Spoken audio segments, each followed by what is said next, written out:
আপনারা জানেন গতকাল কিভাবে নৃশংস কায়দায় প্রাইম এশিয়া বিশ্ববিদ্যালয়ের একজন শিক্ষার্থীকে হত্যা করা হয়েছে।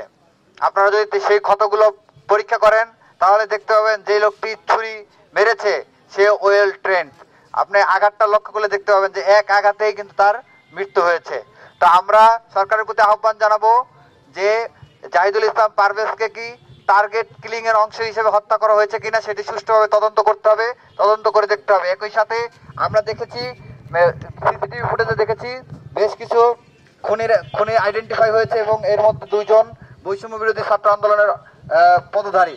আমরা আজকের এই প্রোগ্রাম থেকে এখান থেকে দাবি জানাতে চাই, আপনারা দেখেছেন যখন জুলাই আন্দোলন হয়েছিল, বৈষম্য বিরোধী ছাত্র আন্দোলন ব্যানার গড়ে উঠেছিল, তখন আমাদের কমিটমেন্ট ছিল আমাদের আন্দোলন যখন সফল হবে আমরা সেন্ট্রাল লাইব্রেরির সামনে এসে বৈষম্য বিরোধী ছাত্র আন্দোলন প্ল্যাটফর্ম বিলুপ্তি ঘোষণা করব।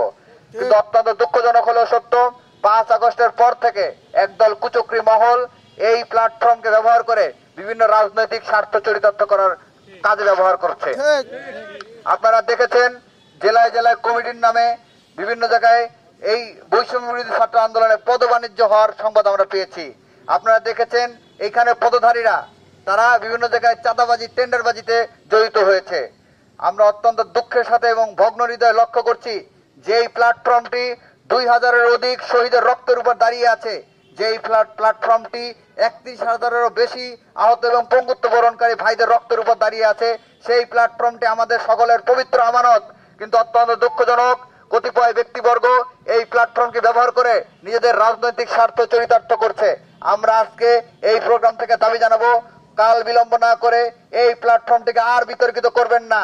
কাল বিলম্ব না করে দ্রুততম সময়ের মধ্যে প্ল্যাটফর্মটিকে বিলুপ্তি ঘোষণা করুন এবং সসম্মানে জুলাই অভ্যুত্থান যাতে আর কোনো বিতর্ক সৃষ্টি না হয়, বৈষম্য বিরোধী ছাত্র আন্দোলন থেকে আর কোনো যাতে বিতর্ক সৃষ্টি না হয়, এই নাম যাতে আর কোনোভাবে কলুষিত না হইতে পারে সেই দিকে সকলকে সজাগ এবং সুদৃষ্টি রাখার আহ্বান জানিয়ে এবং এই খুনিদের দৃষ্টান্তমূলক শাস্তির দাবি জানিয়ে, আপনারা দেখেছেন যে বিভিন্নভাবে গতকালকে থেকে যখন এই সংবাদটা এসেছে যে বৈষম্য বিরোধী ছাত্র আন্দোলনের নেতা পদধারী ব্যক্তি এই খুনের সাথে জড়িত, তখন থেকে একদল স্বার্থান্বেষী মহল বারবার চেষ্টা করছে, বিভিন্ন ট্রায়াল চালানোর মাধ্যমে বলার চেষ্টা করেছে যে বৈষম্য বিরোধী ছাত্র আন্দোলনে কেউ এখানে জড়িত নয় এবং তাদের প্ল্যাটফর্ম থেকে এই পোস্ট পর্যন্ত দিয়েছে।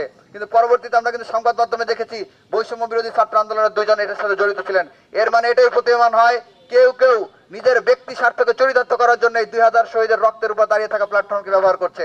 আমরা অবিলম্বে এই খুনিদেরকে যাতে কেউ পিছন থেকে বাঁচানোর চেষ্টা না করতে পারে সেই আহ্বান জানিয়ে, সুষ্ঠু তদন্তের মাধ্যমে তাদের বিচারের আহ্বান জানিয়ে এবং প্ল্যাটফর্মটিকে দ্রুততম সময়ের মধ্যে বিলুপ্ত ঘোষণার আহ্বান জানিয়ে আমার বক্তব্য এখানে শেষ করি। সবাইকে ধন্যবাদ।